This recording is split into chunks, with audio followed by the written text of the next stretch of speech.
Good afternoon, everybody. Welcome back to our daily briefing. I want to start by just acknowledging how the residents of Providence and the students and campus community at Brown are still feeling restless and eager for an arrest. And we understand and share that feeling. We are also eager for an arrest. The investigation is well underway, and we'll hear an update in just a second from Colonel Perez and Attorney General Noronha. But I want to reemphasize that in the Providence community and with the governor's help, really in the broader Providence community, we have tightened security and we have neighbors looking out for one another, and we will get through this. I know our city, and we are a resilient community, and we are a city that will support one another as we move forward in this scary time. Just because you're feeling unsafe doesn't mean that that's invalid. We know that that's real, but we are doing everything we can to both advance this investigation, but also to provide the support necessary as we move forward and take the first steps together that we need to as a city to start to recognize that kids need to go to school and people need to go to work, and we appreciate the courage and sometimes even tentative steps forward that we're taking as we start to move forward as a community. At this time, I'd like to introduce Colonel Oscar Perez, who will give an update on the investigation. Thank you. Thank you, Mayor. Good afternoon. If we can please show the photo that we released earlier today.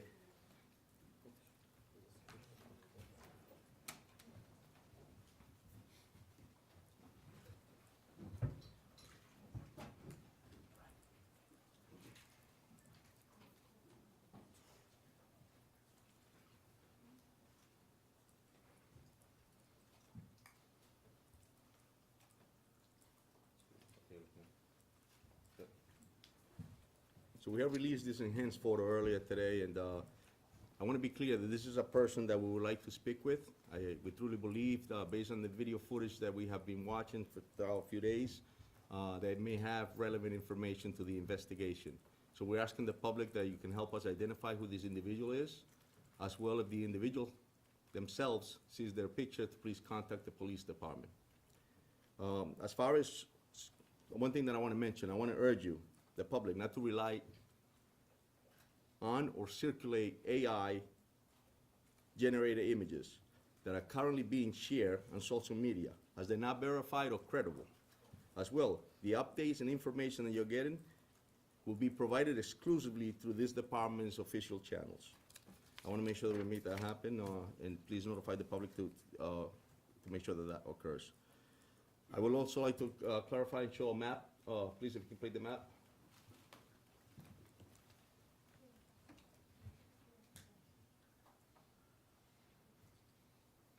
So the map here that you see is actually a map of the area that we have been intensively walking on those streets, canvassing the area.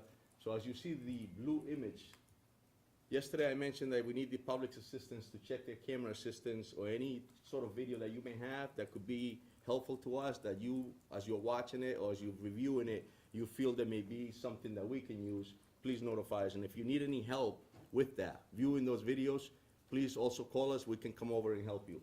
The green area, that's color, that's when we have confirmed where the subject was prior to the shooting. The red areas, we have also confirmed that that's the immediate area where he left after the shooting.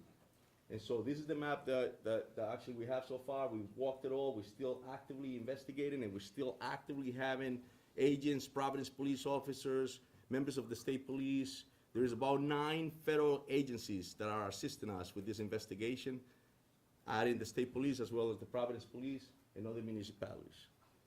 Again, I would like to reiterate, if you have any tips, please call the 272-3121 or the FBI link at fbi.gov/Brown University shooting. Thank you. Attorney General Peter Noronha for an update. Okay, thank you, General.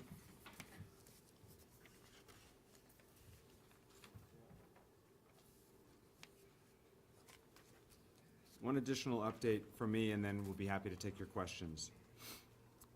First, I want to just take a moment to recognize and honor the memory of Ella Cook and Muhammad Aziz Umarzakov, who are the two deceased victims from this tragedy, and update you on the status of the survivors. Yesterday, we mentioned that one individual had been discharged. I'm happy to report that another individual has been discharged today. That leaves one survivor in critical but stable condition and 5 in stable conditions. The parents that I spoke with today all reported that their kids were improving. So this is a happy announcement, but I know the entire Providence community, the entire state of Rhode Island, the governor and I were together at a memorial service last night, mourn the loss and offer our most sincere condolences to the Cook and Umarzakov families. Following up on a note that the Colonel made with respect to AI-generated images and other misinformation, we have created an online folder with all of the video and images that have been released. And we encourage both members of the press, but also members of the community. We know lots of people are sharing information, and we appreciate that. We think that will help with this investigation. But we encourage them to download and share the videos and photos from the website that has been created so that you can ensure that you're sharing an accurate and verified photo and video. That website is now live. It is providenceri.gov/tips, T-I-P-S. providenceri.gov/tips is an online file folder that has the videos and photos that have been released to date, and it will be updated as we progress.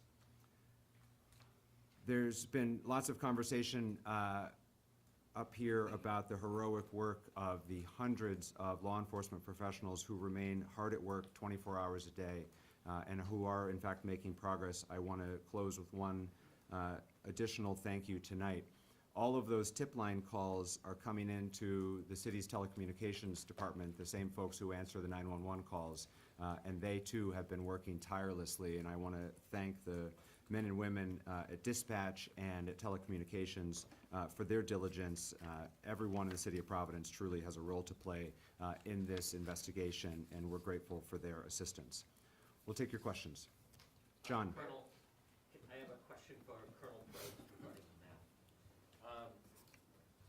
As he's walking around, I want to establish actually, what's the earliest that this person of interest emerges?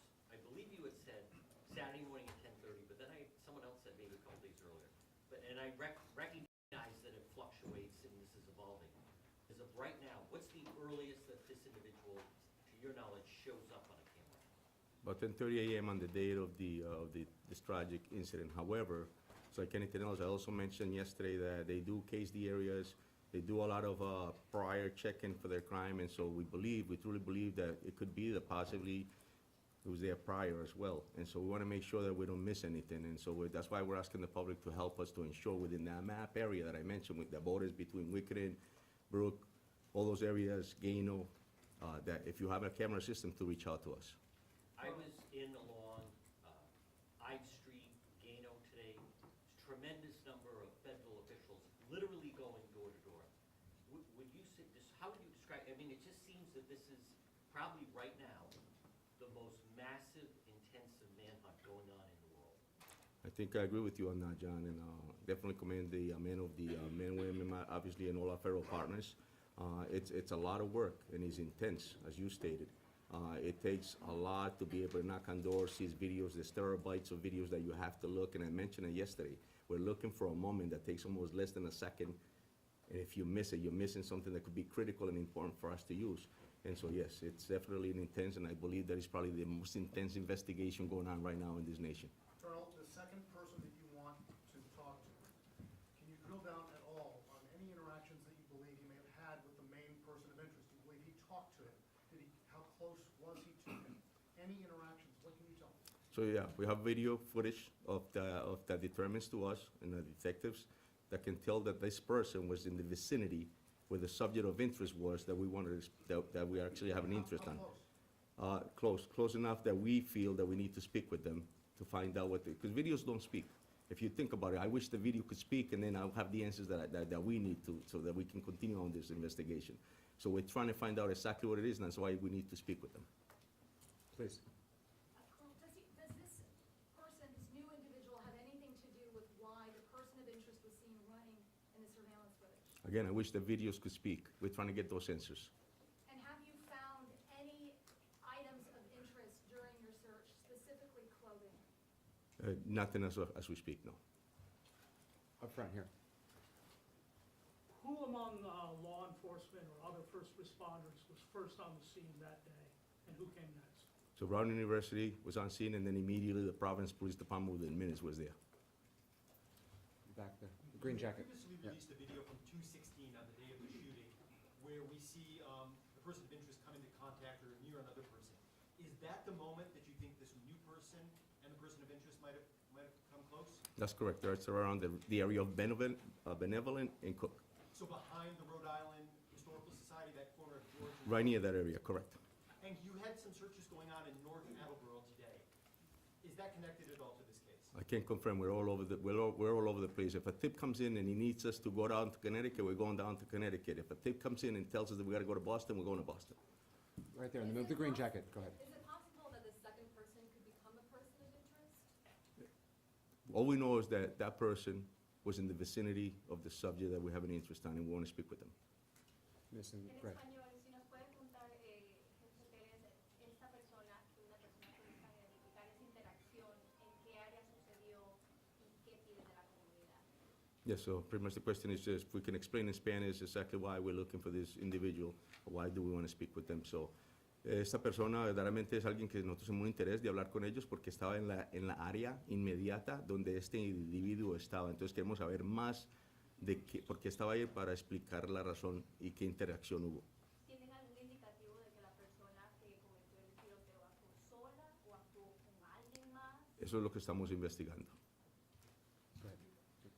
My question is, have you found any DNA evidence from the crime scene or the area that you believe might belong to the shooter? So we have found a lot of evidence that we need to, and we use and utilize it to hopefully guide us in the right direction in order to identify the individual that we're looking for. Any of that been DNA evidence?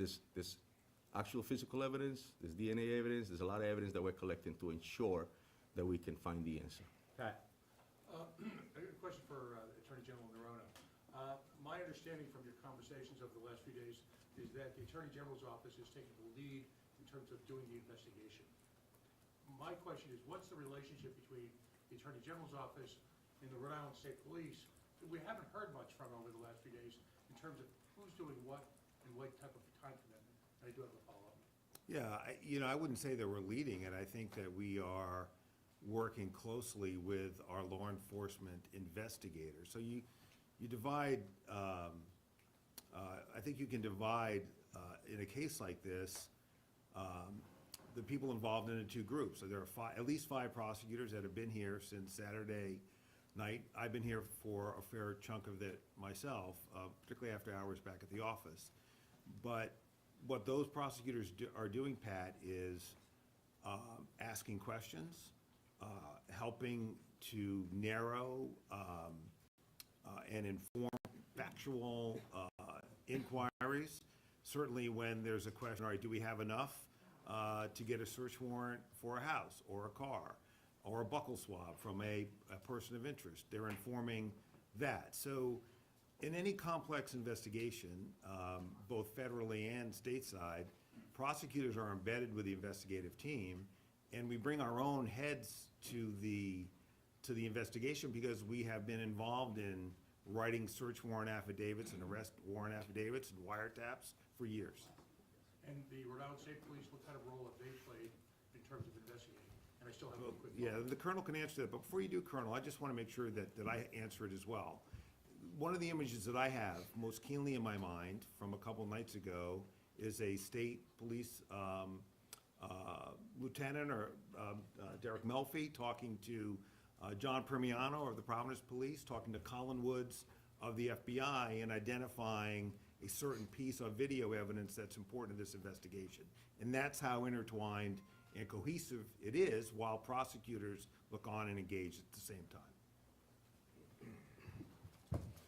So I addressed this question a couple of days ago. So this is a very collaborative effort between all of law enforcement, between the Providence Police, the state police, all of our federal partners.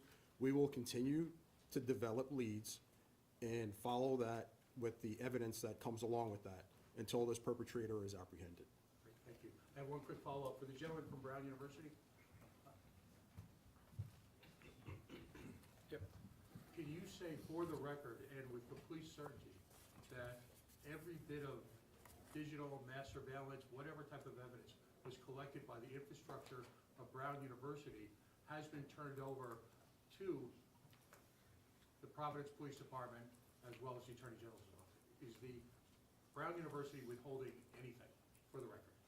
For the record, we are cooperating 100% with law enforcement. We are turning over everything we have to assist in this And investigation. you have a map, and they are fully aware of whatever surveillance is being taken? All materials are being provided to law enforcement. Tom? Mayor, thank you very much. Regarding the new person of interest video, who may have had contact with the primary person? Does law enforcement not have the capability to identify and find someone when you have like full face recognition without exposing them to public scrutiny? I have a follow-up. Yeah, definitely. I mean, it's something where you have to investigate. If you don't know who that person is, it's very difficult, and especially if the image is blurred, it's very difficult to identify him. And so if we had that availability to be able to identify him without the assistance of the public, we would. So at this point, we do not, and that's why we're putting it out to the public to assist us in identifying who this person is. And then with this person of interest that you're looking at today, or the subject that you released today, are we sure it's a man? I know it was brought up in the question before, it could be a man, but are we 100% sure it's a man, or could it be a woman as well? It's a person that we would like to at least speak with. But, there's no giving a gender at this time? No, there isn't. Colonel, there's a black Patrick. satchel that the main person of interest was carrying. In some images, he is seen with it, some images he is seen without Sorry, it. Mayor. Have you recovered that black satchel? Do you know if can you tell us whether he was wearing that, strapped over his shoulder? Yes. Was he wearing it before the shooting, after the shooting? He's wearing it at times, definitely on and off, and I think I addressed that yesterday. Obviously, that we see him in the video with it, and then at times we don't see him, just like you stated. So we're assuming that he actually hid it under the coat that he was wearing, but we don't have it, no. Patrick? For Colonel Perez. Yes. The map that you showed, it looks like the perimeter has moved south into the Fox Point area from the immediate places where we've seen video footage. Can you tell me why the level of interest has moved south of the shooting site and into the Fox Point area? Is there new video footage? Is there additional evidence that points towards that area? I mean, the investigation is intensive, so we're following his path. And he's getting us, the last place we saw him was right at Ives near Pittman. And so that's sort of south, and we're gonna continue to check, but that's the last place that we saw him. That's why we moved south, and we may continue to move. It all depends. We wanna see as far as how far we can go to identify him. Are there any other sightings or anything else down by, that you've extended all the way to like Wickeden, where we don't have any? Correct. confirmed We're at sightings? Ives and Pittman right now, but potentially could lead us further down. Further down to Butler, it could lead us further down south, so we just wanna make sure we cover enough. Steve? Colonel, can you now explain to us, 5 days later, how many students were in that classroom? Sadly, 2 lost their lives, 9 others injured. We're encouraged about the update today. But can you now say how many kids were in that classroom? And did the gunman come in from the back so these people never knew it was coming? Or did he come in front with full view of everybody? And that's all part of the interviews, and actually we're cooperating with Brown to get the roster. That was a study hall, so we don't have the number. We're still getting information as far as who was there. I know Brown sent out an email to the students to notify us if they were present, and we're still getting that, so I can't give you an exact account now. Okay, and then just a follow-up, you did say that you lost sight of the gunman at some specific road Correct. outside of your perimeter. What No, happened? it's within the perimeter, Steve, yeah. Right, and then what happened with him after that? There's no, you have no video of where he could have gone we're still out there as we speak. There's people out, there's detectives out there, there's task force officers. We're trying to figure out what other locations we can find, but we haven't found anything else. But we're knocking on doors and making sure, and that's why I'm putting out the call to the public to assist. If you happen to be within that box, that borders exactly where we want you to look, then that's exactly why we're here. Inside the classroom, you've done your interviews, you continue to do your interviews. The description that eyewitnesses are giving, does it match the primary person of interest? And what can you say more about the weapon? You know that the TA said that he saw a gun that was so big and so long. Is it possible at this point that the gunman had multiple weapons? Can you square that for us? Yeah, there's definitely, the interviews are definitely telling us that that's the description that we have. And yes, they're describing the weapon. Some people obviously can think it was chaos. And so, well, we're definitely getting some info as far as what the weapon looked like and exactly what was going on in that room, so. We don't think there's multiple weapons? No, just that individual. And the question is- I just want to jump in here too, because you know, you mentioned a long gun. I don't, we are not in a position to say, unless the chief, you want to swear it, whether this was a long gun or not. I think that there's been an account from the TA. There are multiple accounts about multiple things, including how this gunman approached the victims. Those are not details that advance the investigation. Why not? They don't advance the investigation because as we interview witnesses, we don't want them to learn facts from these press conferences. We want them to relay the facts that they have in their heads, including a person of interest. So we don't want a person of interest to shape what they're telling us based on what we know as expressed to you about those kinds of details, sir, that you asked. So we're being careful about the facts that we're sharing for that reason, so that when we talk to witnesses, what we're getting is their factual recitation. And as you might imagine, in a situation where there is chaos, and look, people are ducking for cover as well they should have, you are going to get different accounts, and part of what's going on now is reconciling those accounts. And I don't know, Chief, if you want to weigh in more about the weapon, but I don't want anyone to leave this room thinking that this weapon was a long gun, because that would be a misperception from what I know. Alex? In the video released yesterday, it appears that the person of interest is going by a police cruiser that has its lights on.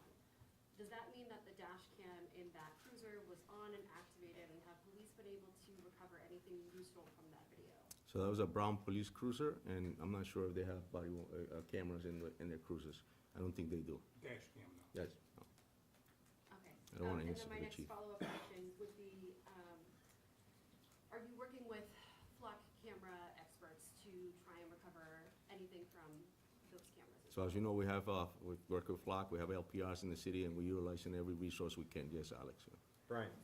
Colonel, you mentioned there is other evidence, but at this point, how much of this investigation turns on the public identifying who's in those images? And are you discouraged or surprised that after a couple days of it being out there, you haven't gotten anything more concrete? No, I think this is, like I said earlier, it's a very intense investigation, and I think it's going to take public assistance. It's actually going to take, obviously, 21st century policing involving technology, but it's also going to take good old-fashioned police work, which is knocking on doors, retrieving evidence, going through yards, talking to witnesses. It's going to take all that and more, Brian. Yeah, and no one's discouraged. I mean, I've been in that command post. No one's discouraged. I mean, leads are coming in, they're being run to ground, and no one's discouraged. Oh, sure, yeah.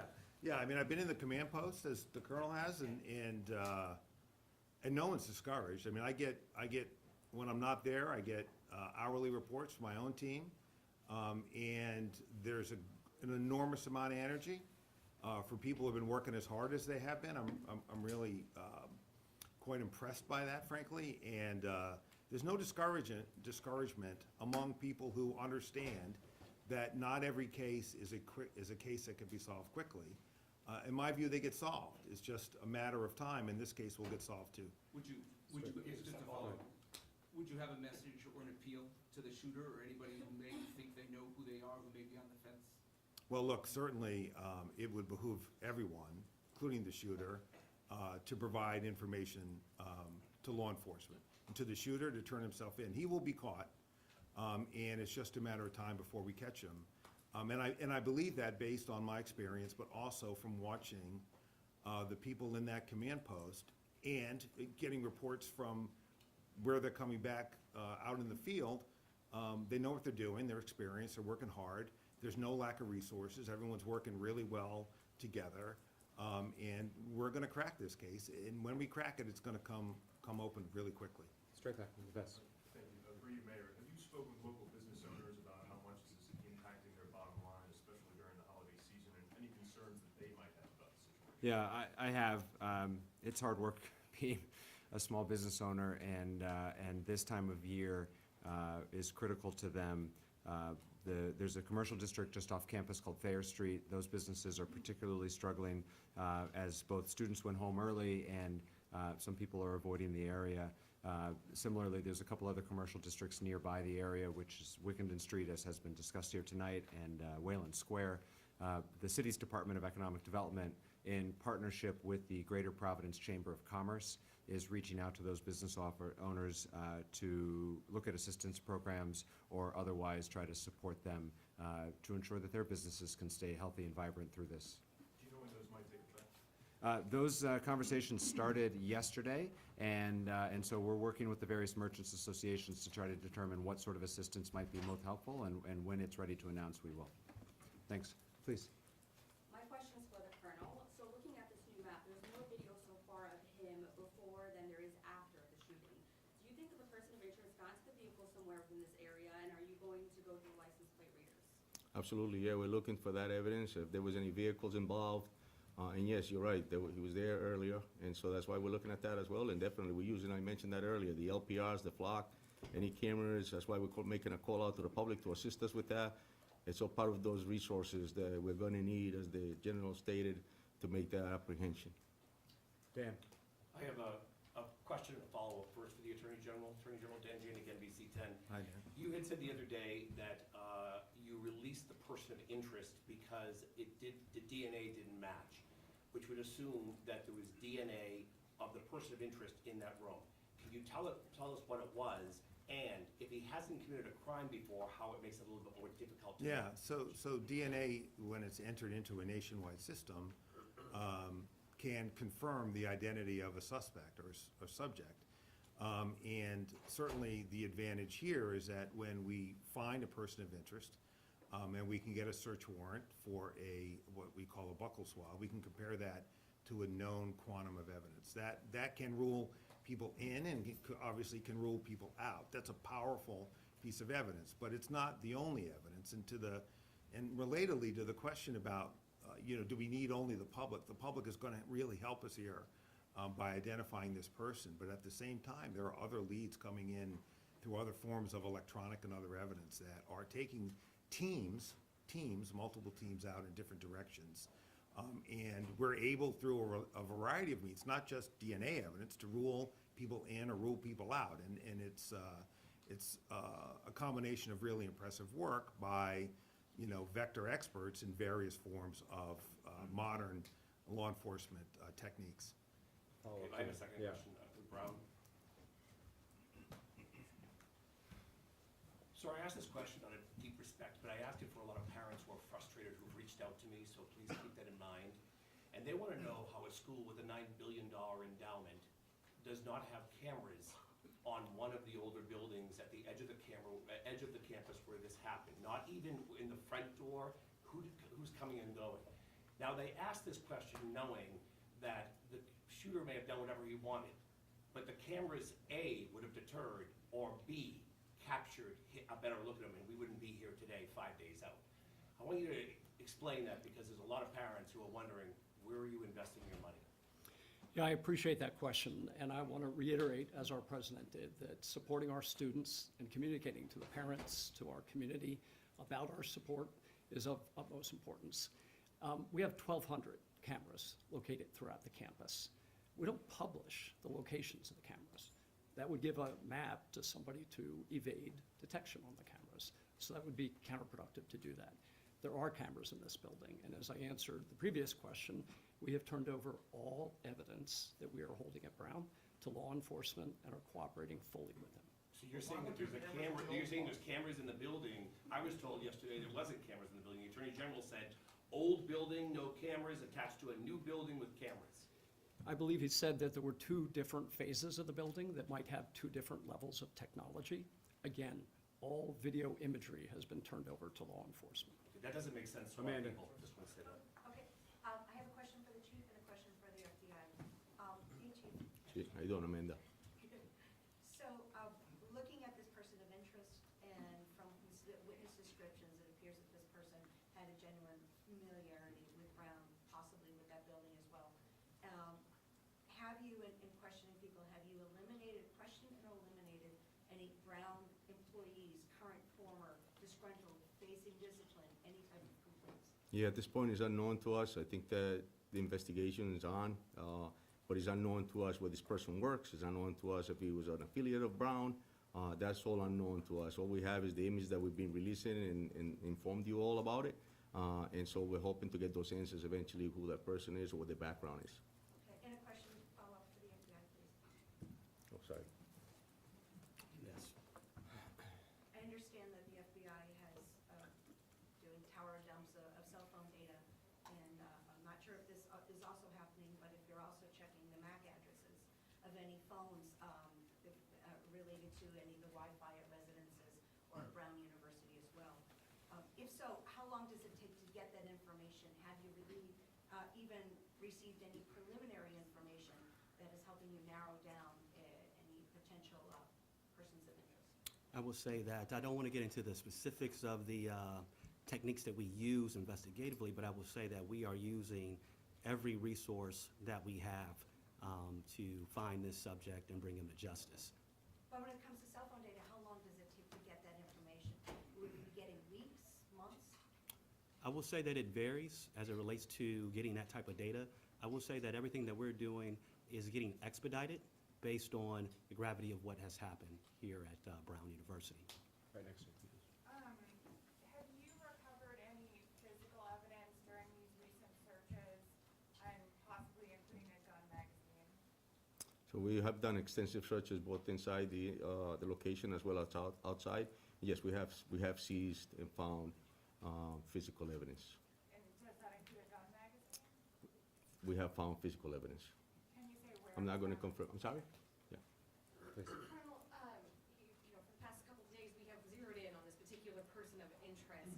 Can you kind of help remind us about why you believe this is someone who possibly could be either the shooter or a suspect? And you've been very careful not to say a suspect. You've said a person of interest, but this is the only videos. Can you help remind us about why you believe this is the person, not looking for other? Yeah, we have enough evidence, I think that's taken us to that level, to identify this individual as someone who was there immediately after, before, case in the area. There's enough for us to believe that's definitely a subject of interest based on descriptions, based on statements, and so that's the reason we're calling him a subject of interest, just to ensure that we have enough, and once we identify him, to be able to take the next step. And a quick follow, you were very clear not to use gender with the person in proximity to the person of interest, but you have been using male pronouns, describing this person as a man. For this particular person of interest, we can say for sure you believe that we are looking for a man, for the person of interest? Correct. In the back there. At this point, and this is for the FBI, at this point, this person could be anywhere, right? I-95 runs right through the state. So how are you coordinating with other states to determine whether this person of interest could be elsewhere? No, that's a great question. Through all of our field offices, we have 56 field offices throughout the United States as well as legats abroad. And so the information that we have, once it goes into our data systems, we are sharing that information real time with all of our FBI field offices and the partners as well. And so that is a way in which we're making sure that whether that subject has left the state or even left the country, that we are using that full reach of the federal arm to track that individual down. And a follow-up, real quick, for one of you. I understand that Brown has 1,200 cameras. Why, and that those images have been handed over to the investigation. Why have we not seen any of this footage? Wouldn't it help if the media or if the general public saw people walking through campus and just to get angles? Yeah, I mean, my answer to that is footage of students running from the scene doesn't help advance identifying this person or this investigation. So, Walking in? Him walking into the building? no, not him. I'm talking about video footage of students that were not harmed, other students hearing shots, running through a different part of the building. We have video footage of that. That doesn't help us identify this individual. With respect, Attorney General, I think we could all agree that maybe, within the 24 hours ahead of that time, there is a lot of footage that could be gone through all those 1,200 cameras that you say there are in the school. Why hasn't that just been released to the public? Well, let me play devil's advocate. Would you like all of it? Why not? Well, because here's why. Because it doesn't tell us anything about who committed this crime yet. If we get a better image of who committed this crime, you'll have it. There is no effort to preclude the public, online investigators in the press, from getting to the result faster than we can. If you can identify this person faster than we can, have at it. But we are giving you the best evidence we can to identify this person. The FBI, with respect, cannot find a person we have not identified yet. The way we identify him is to focus on this person, exhaust our investigative resources to pull videotape so that we can get an image out there that the public may be able to identify. At the same time, exploiting other evidence to try to track this person in different ways, which has been going on for the last 72 hours. So, well, what does that look like? What that looks like is information comes in. It could come in from the tip line. The team runs it to ground. They rely on other evidence, the flock cameras that the colonel referenced, other electronic data that Amanda's referring to, and you can rule that person in or out. When that person is ruled out, you move on to the next one. The way the public helps us now is to help us identify this person, okay? But that's not the exclusive way we're going at it. But it does not advance our investigation to have reams of data out there that don't help identify the shooter. And we're confident of that. My follow-up question just to that was as well is, we speak a lot about the public helping as well, and we know that, the FBI is involved. But 5 days, a person can get very far in 5 days. What other state police departments are helping you with this, and do you have any indication how far this person may have gotten in this time? Well, go ahead, Yeah, Colonel. no, I got it. So pretty much, it's a great point, and that's something that we're considering. Obviously, he could be anywhere. You're right. And I think the fact that we're all here in this room and we're providing the info and it's being spread out through this nation, I would hope, I'm speaking to different chiefs. I've had the privilege to know a lot of them. We're exchanging info as we speak. We don't know, but we still don't know what the person is or who he is, right? And so we're going to continue to view, review, and then send out. And I just want to touch on that question because you do make a point. If there's 1,200 cameras, right? How come we're not seeing it at all? But at the end of the day, we're looking at key evidence, key video evidence to send out. It makes no sense to re-victimize students who went through that. That's not my job, and that my responsibility is to ensure that people are safe. It's no different than I'm asking the public to provide me with video footage for weeks. I don't want to know what's going on in their homes for weeks. I want to know if they can see a piece of evidence that is going to be helpful for us to progress in this investigation. What do we know about the level of public access to Darris and Holly? Is this a door that somebody from the public, like the shooter, would have been able to walk in? Or is this a place where you would have needed like swipe access to get in? Certainly. Thanks for that question. Brown is no different than most colleges and universities that during daytime hours, there's open access to academic spaces. So that was the case on the day of the event. Phil? Question for Brown.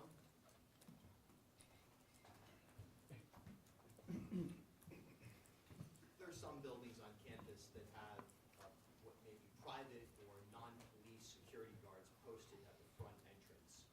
Was there a security guard ever posted at the engineering building entrance? If so, were they there that day, and what did they do? And if not, why not? So maybe I'll ask our chief of police to speak to that. On that day, we did not have and do not have a security asset posted inside the building. Is that atypical of a Saturday or in that particular building? How do you determine where security is posted, and is that under the purview of Brown Police? That is, and that is typical for that academic space. That there would not be a security personnel? Correct. There you go. One for the colonel, one for you, Mr. Mayor. As far as the investigation goes, any updates on a possible motive here? And for the mayor, while I have you, we're getting Christmas time, obviously, the suspect can get lots of different places, not just on campus there. What is your message to people coming into this area, seeing family who are concerned that this guy is still out? Yes, so the motive is unknown at this time. As we're, what are we, a week away from Christmas now? This only emphasizes the question that I think everyone's been asking, which is, are we safe in Providence right now? Which honestly is the hardest question that I keep getting asked. And whether it's the holidays or not, but with the holidays, we expect even more people to want to come home and celebrate with family and share the traditions that, seared in all of our brains of holidays with our parents and loved ones. We can't lock down the city indefinitely. We can't. And I know this city. I know that they are tough. I know that they are resilient. I know that they have faced scary times before. And so we are doing everything possible to provide extra law enforcement, extra visibility, things to reassure confidence at a scary time. And it is a scary time here in the city. That's true at Christmas time. That was true when this started on Sunday morning, the first morning after. And so we are doing everything possible, but obviously families are going to have a conversation about what's right and what's best. But they should know that their city government is doing everything they know how. And thanks to the help of our friends, the governor and the Rhode Island State Police, our neighboring communities here in Rhode Island. For those of you who aren't from Rhode Island, this is a tight-knit place. And we have police officers from every corner of Rhode Island helping out in Providence right now. And so we are doing everything we can to reassure folks, to provide comfort, particularly as we expect will be even busier a week from now. And that is the best honest answer that I can give to that very difficult question. Please. This question is for the Colonel. I know you've been interviewing survivors, specifically survivors that were in that classroom where the shooting took place. Have any of those survivors described the person of interest as the shooter, or have they given a physical description of the shooter that is similar to the person of interest that we've been shown? That's correct, yes, they have. Yes, they have. They have. Yes. Can you tell us how many actionable tips No. you've received at this point? Happy to see Steve Clampkin. Thanks very much, Mayor. And a two-part question, both for Colonel Perez and Mr. Doxel, FBI. As you've expanded the area that you've appealed to people who may have cameras within about an 80-block area, is it fair to say that the calls of people with cameras have tailed off, that you've gotten about all you can get? No, we're at still, this stage? no, we're still getting info, we're still getting calls, and we're doing a lot of knocking on doors, and it's been extremely helpful. So no, we're not done. We're gonna continue to expand, and we get calls, and sometimes just knocking on doors alone is providing us that evidence. And notwithstanding the fact the FBI issues a bulletin to all of its field offices and so forth, is it fair to say that until and unless you get a picture of this guy stepping into a car, you're not going to, basically, starting from square one, you don't really have a sense of who he is, where he's going, and how he's getting there? I would say, as it relates to the FBI, as well as our partners here, any information that comes in, that has not tailed off at all. And I would say one thing that remains constant is we will always need the public's assistance in anything that we do. No matter what you guys may see on TV, we will always need the public's assistance.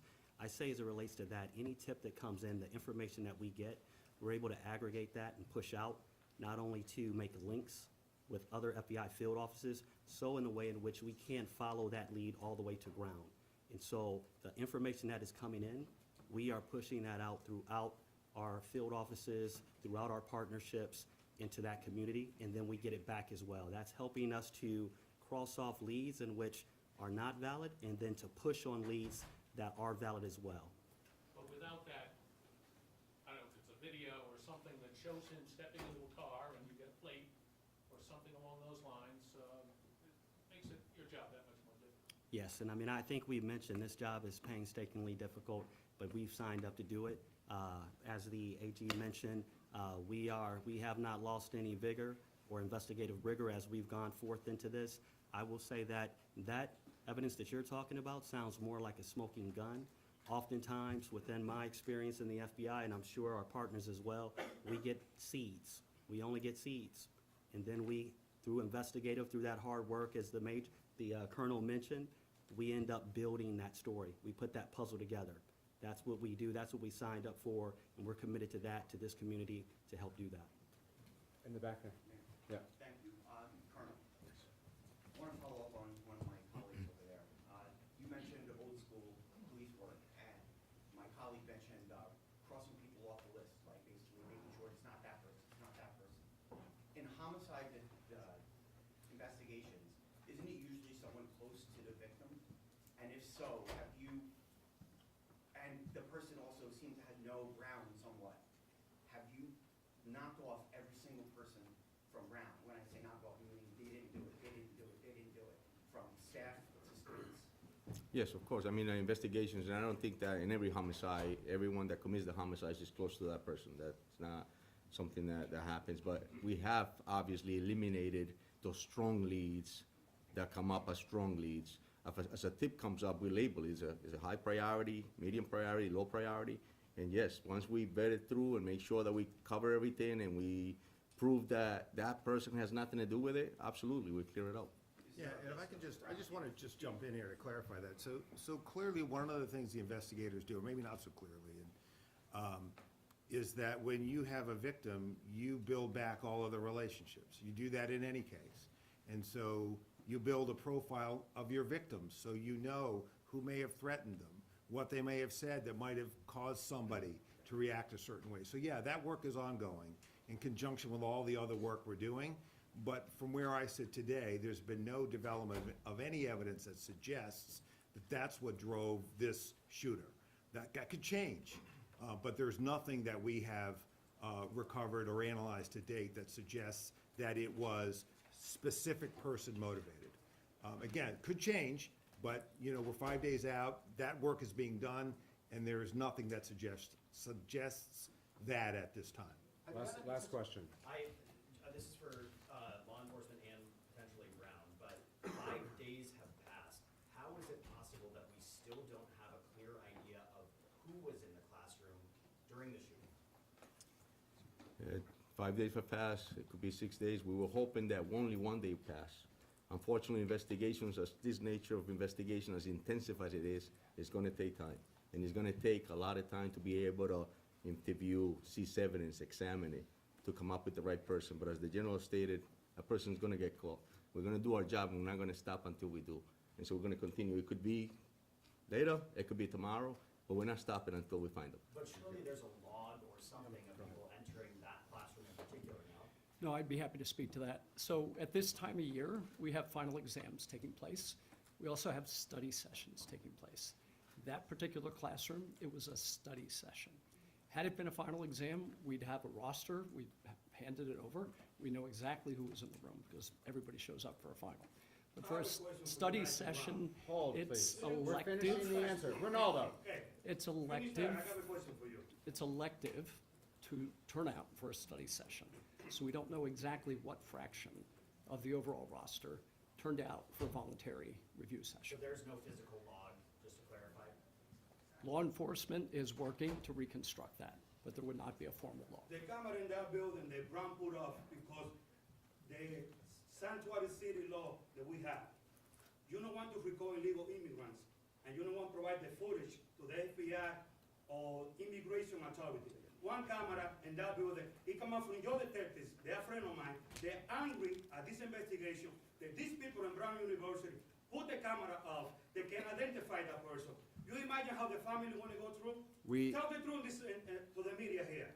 You guys are putting cameras off. We heard from both the Brown Police Chief and the Provost at Brown, who have shared that they have been fully cooperative and been forthcoming with all data and evidence that they have.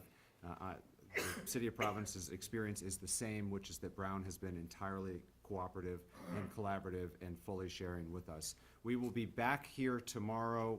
Once again, if you are not on the press list and you would like to be updated, please see Camille.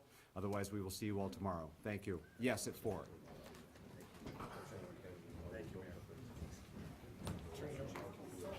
Attorney General.